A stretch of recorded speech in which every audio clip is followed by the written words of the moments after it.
ஓகேடா பார்த்துக்கோங்க. சரி. Engineering technology. சரியா? பொறியியல் தொழில்நுட்பம்.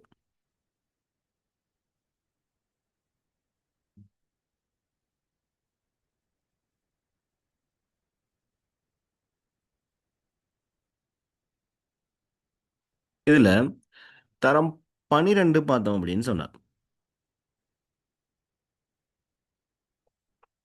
சரி. உங்களுக்கு ஒரு 9 பாடங்கள் இருக்கு. சரியா? தரம் 12ல பார்த்தோம் அப்படின்னு சொன்னால் உங்களுக்கு 9 பாடங்கள் இருக்கு. ஓகே. ஸோ முதலாவது வந்து பாடம் பார்த்தீங்க அப்படின்னு சொன்னால் எந்திரியவியல். எந்திரவியல்,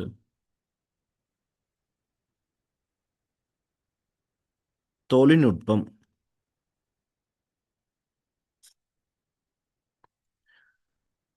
அறிமுகம் மற்றும் விருத்தி. அறிமுகம் மற்றும் விருத்தி. சரியா? இதான் முதலாவது பாடமா இருக்கும். ஓகே. அடுத்து ரெண்டாவது வந்து பார்த்தீங்க அப்படின்னு சொன்னால் வரைவுகள் சொல்லுவோம். அதாவது எந்திரவியல் வரைதல். சரி, இல்லாட்டி திட்டப்படங்கள்னு சொல்லுவாங்க. திட்டப்படங்கள்.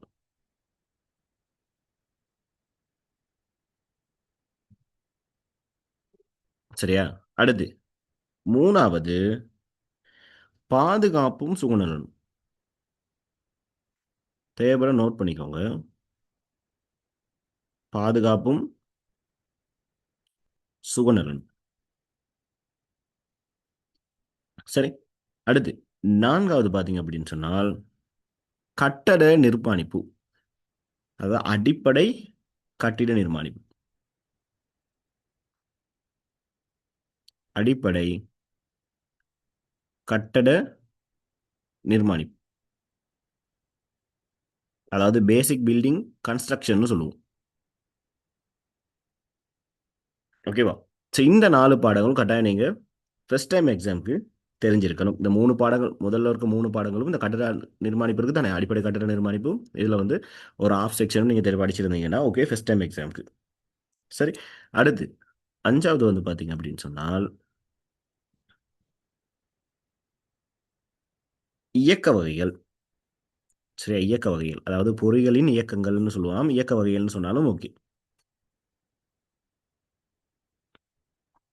பொறிகளினுள் இயக்க வகைகளை இயக்க வகைகளை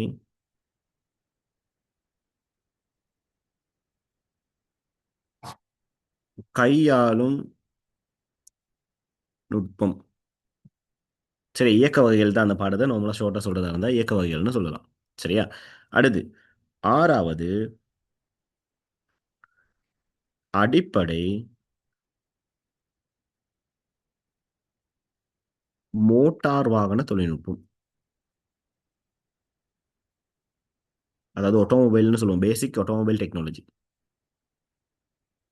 வாகன தொழில்நுட்பம். அடுத்து ஏழாவது பாடம் அடிப்படை மின்னியல். பேசிக் எலக்ட்ரிக்கல். அடிப்படை மின்னியல்னு சொல்லுவோம். அடுத்து எட்டாவது உற்பத்தி தொழில்நுட்பம். உற்பத்தி தொழில்நுட்பம். சரியா? அடுத்து ஒன்பதாவது நியம அளவுகள்.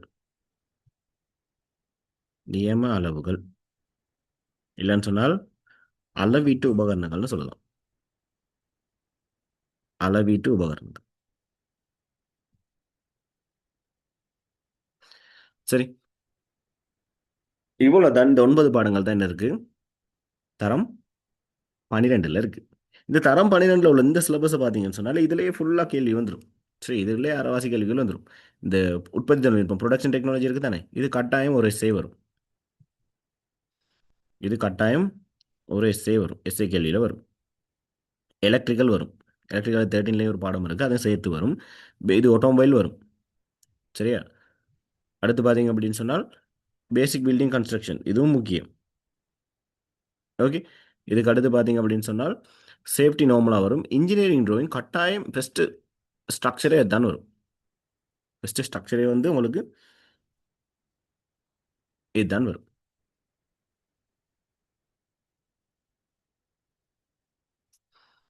சரியா? இதுதான் வரும். ஓகே. அப்போ முக்கியமான பாடங்கள் எல்லாமே எங்க இருக்கு? தரம் 12ல இருக்கு. இத படிச்சீங்கனாலே போதும். அதாவது ஒரு 60 விதமான பாடங்கள் இங்க தான் இருக்கு. பேலன்ஸ் ஒரு 40% தான் இங்க இருக்கு. சரியா? இந்த அப்படியே யூனிட்ஸ் அப்படியே நோட் பண்ணிக்கோங்க.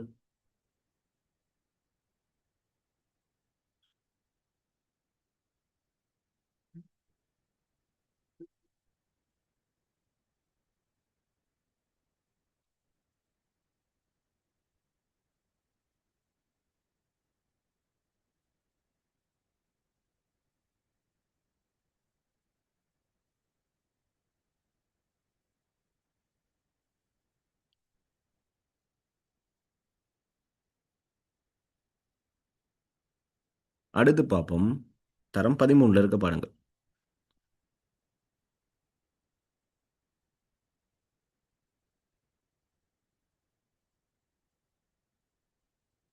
சரி.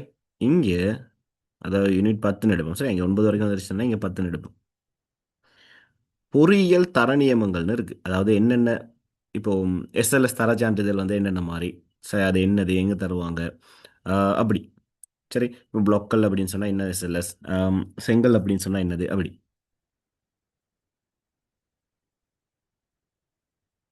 பொறியியல் தர நியமங்கள்.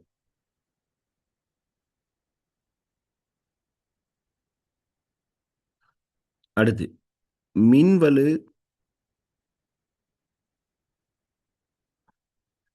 உற்பத்தி,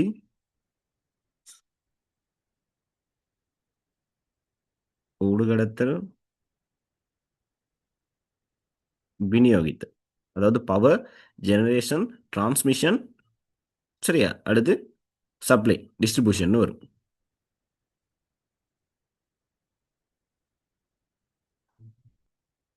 அதாவது மின்னை வந்து உற்பத்தி செஞ்சு ஊடுகடத்தி கொண்டு போறது.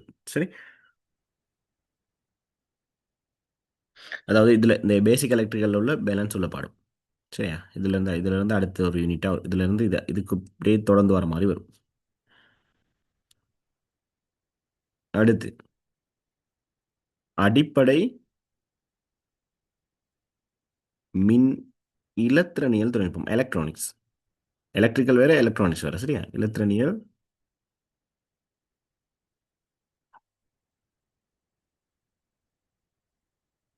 தொழில்நுட்பம். அடுத்து 13 பாய்ம பொறிகள். பாய்ம பொறிகள். அடுத்து நில அளவை மற்றும் மட்டம் காணல், சேவையறை.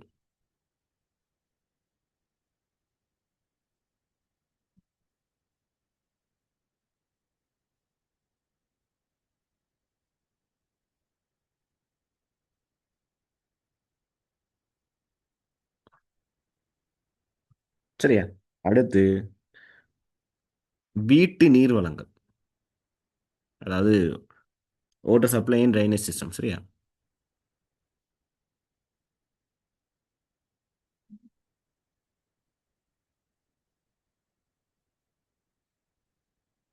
சரி. அடுத்து 16 அளவை சீட்டை தயாரித்தல். அதான் பிஓக்யூன்னு சொல்லுவோம். அளவை சீட்டை தயாரித்தல்.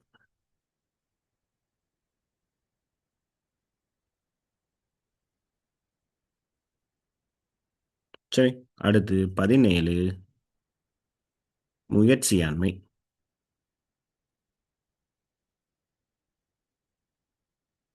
முயற்சியாண்மை மற்றும் உற்பத்தி விருத்தின்னு வரும். முயற்சியாண்மை, உற்பத்தி விருத்தி. இந்த 17 பாடங்கள் தான் இருக்கு. சரி, ஐடிஐ பொறுத்த வரைக்கும் இந்த 17 பாடங்கள் இருக்கு. ஓகே. ஸோ முக்கியமான பாடங்கள். தரம் 12ல் வந்து எல்லாம் அழகாக படிச்சிட்டீங்க அப்படின்னு சொன்னாலே 13 ஈஸியாக இருக்கும். சரி. 12 இருக்கக்கூடிய பாடங்கள் தான் முக்கியம். ஃபர்ஸ்ட் இயர்ல இருக்கக்கூடிய பாடங்கள் தான் முக்கியமான பாடங்கள். ஓகே, இதை அப்படியே நோட் பண்ணிக்கோங்க.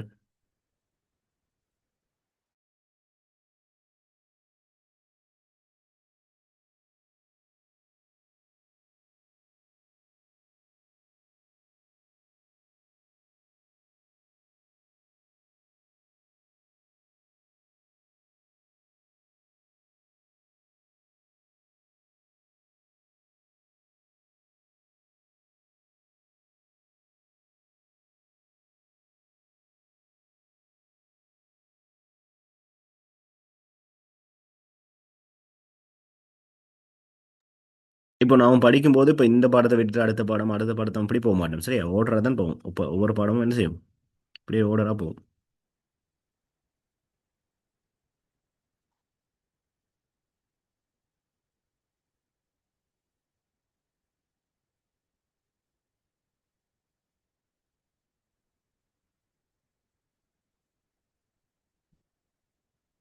உங்கள் ஃப்ரெண்ட்ஸ் யாரும் இருந்தாங்க அப்படின்னு சொன்னால் கிளாஸை கண்டினியூ பண்ணுறதா இருந்தால் பண்ணிக்க சொல்லுங்கள் சரி. ஏன்னா ஸ்டார்ட் பண்ணிட்டு இடையில வந்தால் டெக்கை பொறுத்த வரைக்கும் டெக்கை பொறுத்த வரைக்குமே ஒரு பாடம் ஃபர்ஸ்ட் வந்து படித்தால் ஈஸியாக இருக்கும் இடையில வந்தால் கஷ்டமாயிடும். எங்கே ஸ்டார்ட் பண்ணியிருக்காங்கன்னு தெரியாது. சாலையும் முக்கியமாக இந்த எலக்ட்ரிக்கல் எலக்ட்ரானிக்ஸ்லாம் படிக்கும்போது ஒரு கிளாஸ் கூட மிஸ் பண்ணிடக்கூடாது அப்படியே தொடர்ந்து வந்துடணும்.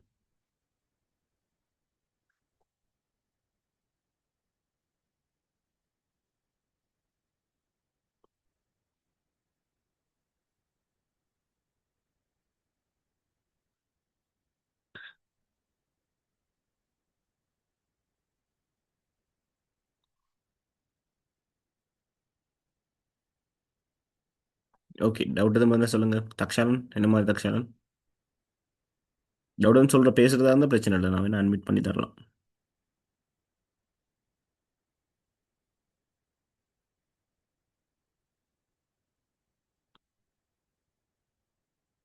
வருண் என்ன மாதிரி.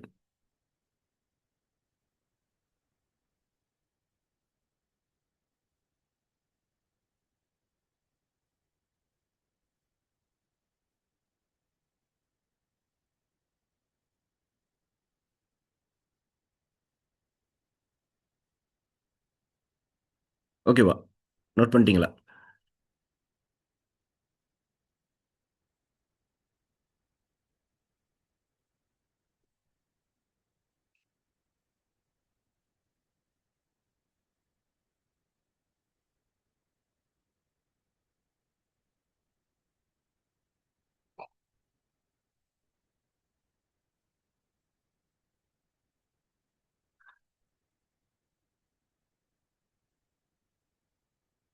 ஓகே இப்போ பாருங்க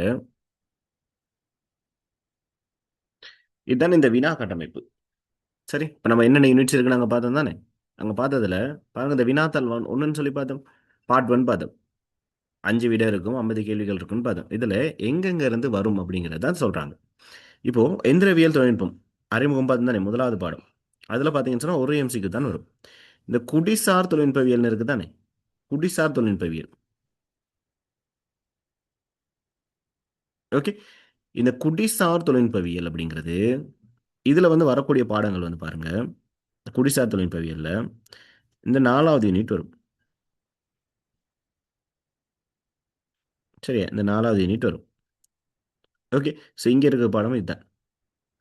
இங்கே பார்த்தீங்க அப்படின்னு சொன்னால் இந்த நில அளவை வரும். வீட்டு நீர் வளங்கள் வரும். அளவை சீட்டை தயாரித்தல் வரும். இதெல்லாம் சேர்த்து இந்த சிவில் செக்ஷனுக்குள்ள தான் வரும். சரி அப்போ அதில் உங்களுக்கு 14 MCQ வரும். அடுத்து பொறிமுறை. பொறிமுறையில் பார்த்தீங்க அப்படின்னா பொறிமுறை தொழில்நுட்பவியலில் உங்களுக்கு இந்த 5வது பாடம் பொறிகளுடைய இயக்க வகைகள் இருக்கு தானே. இது அடிப்படை மோட்டார் வாகன தொழில்நுட்பம். அடுத்து உற்பத்தி தொழில்நுட்பம் இதெல்லாம் வரும். சரி இந்த 3 பாடங்கள்லாம் வரும். இதில் வந்து உங்களுக்கு 14 MCQ வரும். ஓகே அடுத்து மின் நிலத்திறனியல் அதுதான் பேசிக் எலக்ட்ரிக்கல் 7வது பாடம். சரியா இங்கே பார்த்தீங்கன்னு சொன்னால் 11வது பாடம். அடுத்து 12வது பாடம். இந்த பாடங்கள்ல இருந்து உங்களுக்கு 14 MCQ வரும். அடுத்து பார்ப்போம் எந்திரவியல் வரைதல். எந்திரவியல் வரைதல்ல எம்சிக்யூ எத்தனை இருக்கு 2 இருக்கு. அப்போ 2 MCQ எங்க இருந்து வரும் எத்தனாவது பாடத்துல இருந்து இங்கே இந்த 2வது யூனிட்ல இருந்து வரும். அடுத்து பாருங்க நியம அளவுகள் எங்க இருந்து வரும் இங்க இருக்கு 9வது பாடத்துல இருந்து வரும். ஒரு எம்சிக்யூ தான் வரும். இதுல ஒன்று இதுல ஒன்று தான் வருது. எந்திரவிய நியமங்கள் எங்க இருக்கு இங்க இருக்கு. இந்த 10வது பாடம் இதுல இருந்து எத்தனை கேள்வி ஒரு எம்சிக்யூ வரும். பாருங்க அடுத்து முயற்சி ஆண்மையில இருந்து எத்தனை வருது முயற்சி எத்தனாவது படம் 17வது படம் இங்க இருக்கு. இதுல இருந்து எத்தனை வருது 2 MCQ வருது. இப்படித்தான் இருக்கும் வினா கட்டமைப்பு. சரி இதை ஸ்க்ரீன்ஷாட் எடுத்து வச்சுக்கோங்கடா.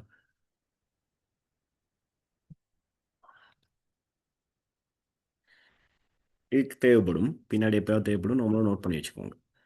ஏன்னா ஸ்க்ரீன்ஷாட் எடுத்துட்டு கொஞ்சம் க்ளீன் பண்ணி விடுவா கொஞ்சம் கிளியர் பண்ணி விட்டுறேன்.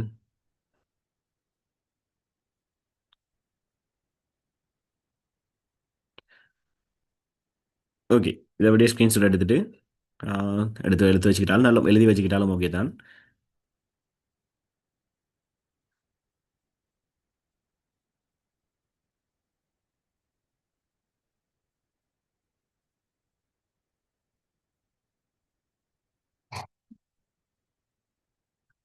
ஓகே. அடுத்து பாருங்க பார்ட் டூ. பார்ட் டூவில் முதலாவது நம்ம ஏற்கனவே சொன்ன மாதிரி தான். சரியா? என்னவா இருக்கும்? 4 ஸ்ட்ரக்சர் பார்ட் வரும். இந்த 4 ஸ்ட்ரக்சர் பார்ட்டில் முதலாவது வினா எந்திரவியல் வரைதலாக தான் இருக்கும். இன்ஜினியரிங் ட்ரோவிங்காக இருக்கும்.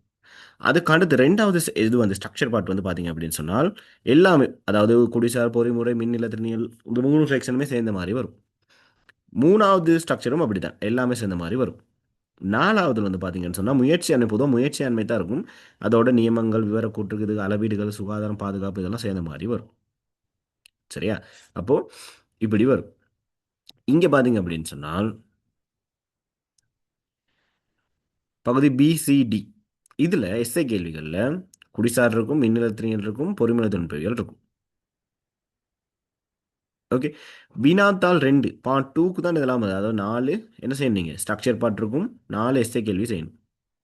சரி. முதலாவது அந்த ஸ்ட்ரக்சர் ஒவ்வொன்றுக்கும் ஒரு ஸ்ட்ரக்சருக்கு எவ்வளோ வரும்? 75 புள்ளிகள் படி 4 ஸ்ட்ரக்சருக்கும் 300 புள்ளிகள் வரும்.